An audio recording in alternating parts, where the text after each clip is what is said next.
On Tuesday, October 14, 2014, 32-year-old Elizabeth Sullivan disappeared from her home. The woman lived with her husband, 29-year-old former Navy sailor Matthew Sullivan, and their two young daughters in a three-story house in San Diego, California, USA. Elizabeth and Matthew met in Virginia, where Elizabeth grew up and Matthew was stationed for service. The young people immediately took a liking to each other and started a romantic relationship. Their romance was very tumultuous. They were happy together and things were heading towards marriage. Finally, Matthew proposed to Elizabeth and they got married in 2010. When Matthew was transferred to San Diego for service, they moved there and bought this house. Soon Elizabeth found out she was pregnant. It was joyful news for both of them. After the girls were born, Matthew took leave and began helping Elizabeth care for their daughters. Later, they had a second daughter. The Sullivan family seemed close-knit and happy from the outside, so Elizabeth's disappearance came like a bolt from the blue. The day before her disappearance on October 13, Elizabeth was seen near the house. That day, the woman sent several text messages to her family and friends, and even spoke with them on the phone during the day, but by evening the situation changed dramatically. Elizabeth called a friend in her hometown of Virginia, then abruptly hung up. After that, the woman simply stopped answering calls and messages. Her phone was turned off. This was quite unusual for a woman who was always in touch. The next day, her husband Matthew called 911 emergency services to report her missing. He also mentioned some strange circumstances surrounding his wife's disappearance. According to him, Elizabeth withdrew all the money from their bank account, made a mess in their house, and vanished. But it turned out that Matthew was far from the first to report Elizabeth missing. Her close friend was the first to do so when, after numerous attempts, she could not get in touch with Elizabeth, and her husband also did not answer the phone. The friend contacted Elizabeth's parents, who also expressed concern about her disappearance. Then, on the morning of October 14, the friend and relatives called 911. Police began searching for the young mother of two children. The woman was declared wanted with a $1,000 reward for information leading to her return home. Elizabeth's parents flew to San Diego to participate in the search for their missing daughter.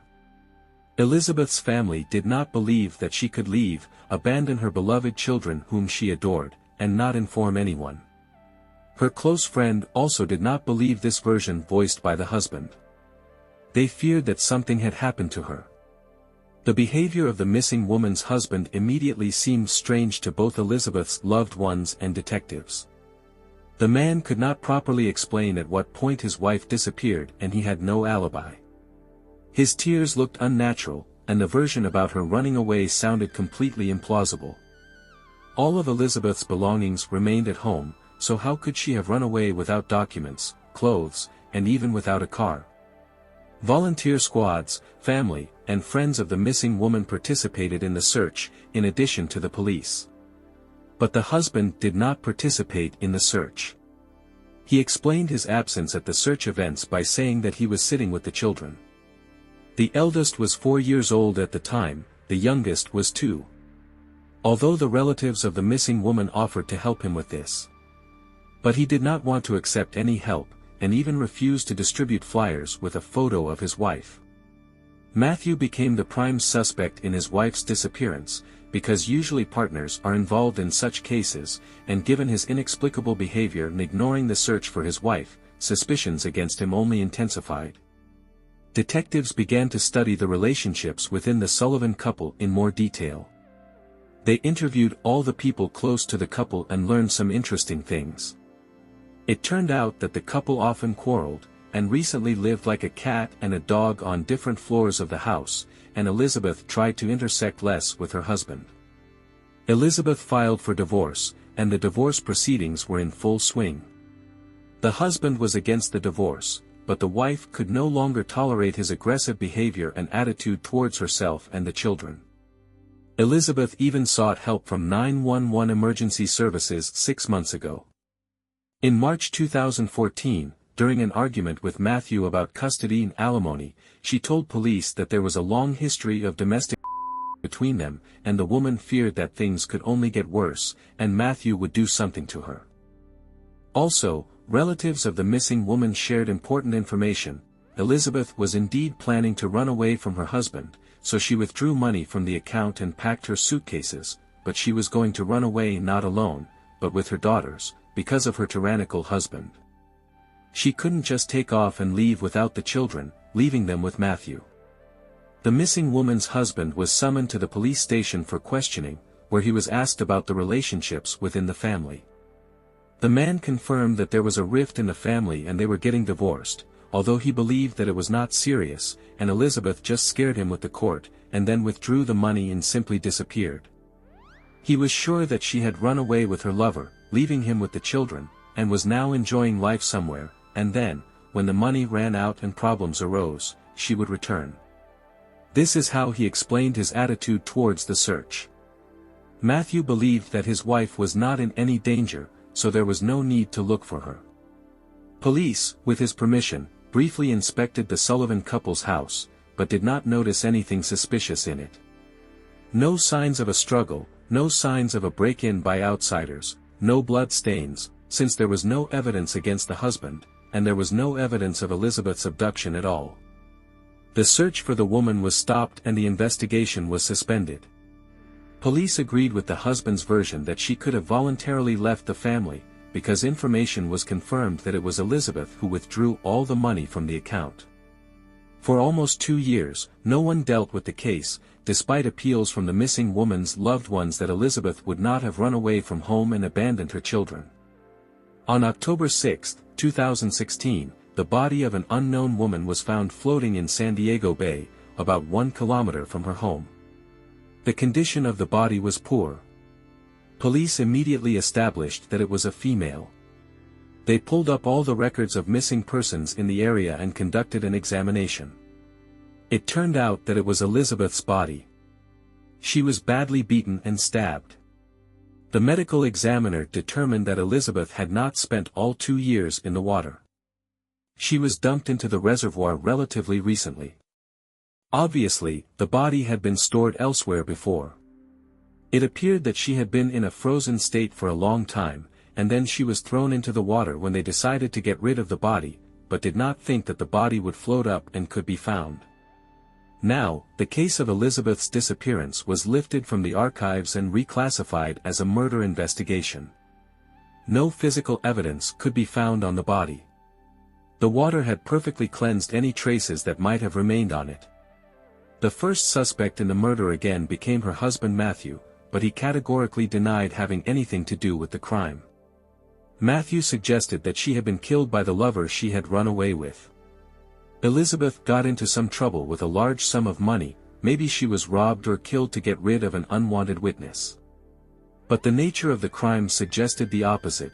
Numerous stab wounds were found on her body, her ribs were broken from the force of the blows, and her nose and jaw were also broken. The attack was extremely fierce, indicating the personal nature of the murder, probably out of revenge or jealousy. Robbers would have just shot her, and here some personal motive was evident. As it turned out, Matthew had recently moved with Elizabeth's children and his new girlfriend, who had given birth to his child, to Maryland. By a strange coincidence, the body ended up in the reservoir at this time. Detectives believed that this was not an accident. Apparently Matthew decided to get rid of the body during the move, which is why both of these events coincided. It took investigators another 1.5 years to gather physical evidence of her husband's involvement. Finally, a warrant was issued for his arrest in another state. It turned out that Matthew had already managed to move again during this time. It seemed that he was not just frequently changing his place of residence, he was trying to hide from police pursuit. The man was arrested near his new home in Wilmington, Delaware on January 31, 2018, and then extradited to San Diego. There he was charged with first-degree murder of his wife.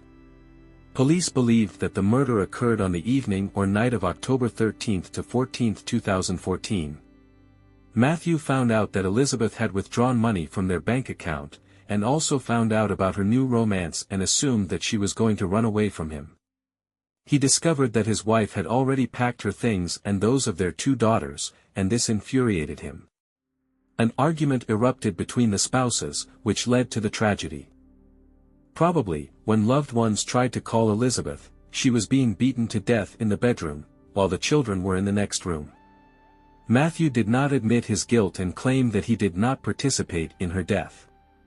It turned out that the police had not thoroughly inspected the house where Elizabeth lived at the time of her disappearance. In the attic of the house, in a secret place, a bloody knife was found with Matthew's fingerprints and DNA. The blood belonged to the deceased. Police searched the house after Elizabeth's body was found. And they found out that Matthew had moved out of it. Under the carpet in the bedroom, spots of Elizabeth's dried blood were found. So, the bedroom is the crime scene. And in the basement, a suspicious freezer was found, in which the murdered woman's body was probably located. Dogs trained to find the smell of a corpse led right to it. The chamber was empty at the time and thoroughly cleaned with cleaning agents. During the trial in the case of Elizabeth Sullivan's murder, the prosecutor presented evidence to the jury that the initially happy and romantic marriage of the defendant Matthew Sullivan and his wife Elizabeth eventually turned into a hell of domestic. The husband became pathologically jealous and repeatedly raised his hand against Elizabeth. Conflicts in the family escalated when the woman decided to divorce her tyrannical husband and run away from him with the children. This, according to the prosecution, was the motive for Elizabeth's murder. During the trial, the prosecutor also revealed details of the personal life of the deceased. In particular, it became known that Elizabeth had registered on an online dating site, where she met another man, whose name is not disclosed. At first they just communicated, and then decided to meet in person. Over time, their relationship turned romantic, and Elizabeth even introduced her new boyfriend to his friends. At that time, she did not tell him that she was still officially married, had a husband and was raising children by him. The new lover learned about Elizabeth's secret married life by accident. Once one of his friends saw Elizabeth in a car that had child car seats installed. He was worried that the woman might have left the kids unattended, and just in case reported what he saw to the Child Protection Services. They responded to the signal and began checking the Sullivan family. In the process of verification, the service sent a request to Elizabeth by email. However, the letter caught Matthew's eye, and that's how he found out that his wife had another man. The prosecutor also drew the jury's attention to the fact that Elizabeth was determined to divorce, and on the day before her disappearance, she visited her lawyer for the last time to settle legal formalities. She made an appointment with the lawyer for the next day, October 14, 2014, but never showed up. After consulting with the lawyer, Elizabeth transferred all the funds from her joint bank account with Matthew to her personal account and intended to obtain a restraining court order against her husband, but did not have time to do so. Elizabeth's best friend also testified in court. According to her, Elizabeth openly shared with her the problems in her personal life. Once she confessed to her friend that she was disappointed in her husband and regretted her hasty marriage to him. Elizabeth felt that she had made a mistake in marrying Matthew, and when he started beating her, she finally decided to divorce. The woman realized that she deserved better treatment and was not going to put up with domestic anymore. According to the prosecution, on the morning of October 14, 2014, the day after Elizabeth's disappearance, her husband Matthew Sullivan went to the Home Depot hardware store. There he bought cleaning supplies, in particular, special carpet cleaners. The prosecutor put forward a version that the suspect was going to clean up the crime scene. That's why during the first superficial inspection of the house, the police did not notice anything suspicious. The carpets were clean and had no visible bloodstains. Only after the discovery of Elizabeth's body did law enforcement obtain a search warrant and conduct a more thorough investigation of the house. That's when experts found traces of blood under the carpets that belonged to the victim. During the investigation and gathering of evidence, the prosecution concluded that after the murder, Matthew Sullivan hid his wife's body in a freezer in the basement of the house. During the first inspection, the police did not find the freezer, because the owner did not even report the presence of a basement. The results of the examination, as well as the reaction of service dogs trained to search for the smell of a corpse, indicated that the body had been stored in a frozen state for a long time. The defendant's lawyer, for his part, argued that the marriage of Matthew and Elizabeth began to fall apart back in 2012, and their relationship only deteriorated with each passing day. According to the defense, Matthew was a loving husband and father who tried with all his might to keep the family together, did not want a divorce and hoped until the last that they would be able to settle the conflict. On the other hand, Elizabeth's behavior was simply unacceptable. She cheated on her husband with another man, abused alcohol. One time Elizabeth even slept on the lawn near the house, which shocked the neighbors and shamed the whole family. The lawyer also added that Matthew tried his best to help his wife cope with her problems, despite the fact that she cheated on him. However, these defense arguments never received any confirmation from Elizabeth's relatives, friends, or neighbors. According to the defense, the blood traces found in the house appeared there not as a result of Elizabeth's murder, but because of her attempt to commit. The woman was desperate because of the inspection by the Child Protection Services, as she was afraid that her children could be taken away from her.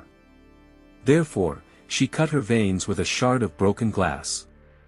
That's the state Matthew found her in, and then provided first aid, without calling medics, to avoid publicity and not worsen the situation. The lawyer insisted that the blood-stained knife found in the attic of the Sullivan house was also not the murder weapon. Most likely, it was hidden there by Elizabeth herself, who had a tendency to self-harm and often made cuts when she was nervous. Matthew confirmed in court that his wife had repeatedly said that she cuts herself during times of stress.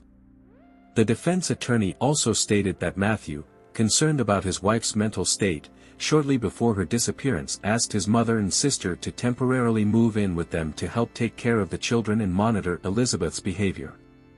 However, she was categorically against outsiders in the house, which caused another quarrel between the spouses, and the issue of relatives moving in had to be postponed. In addition, according to the lawyer, Matthew Sullivan never had any problems with the law or a criminal past. On the contrary, he honestly served 8 years in the U.S. Navy. Acquaintances characterized him exceptionally positively, as a decent and conscientious person. In response, the prosecution provided irrefutable evidence, the results of a forensic examination, which established that the knife found in the attic was undoubtedly the weapon used to kill Elizabeth.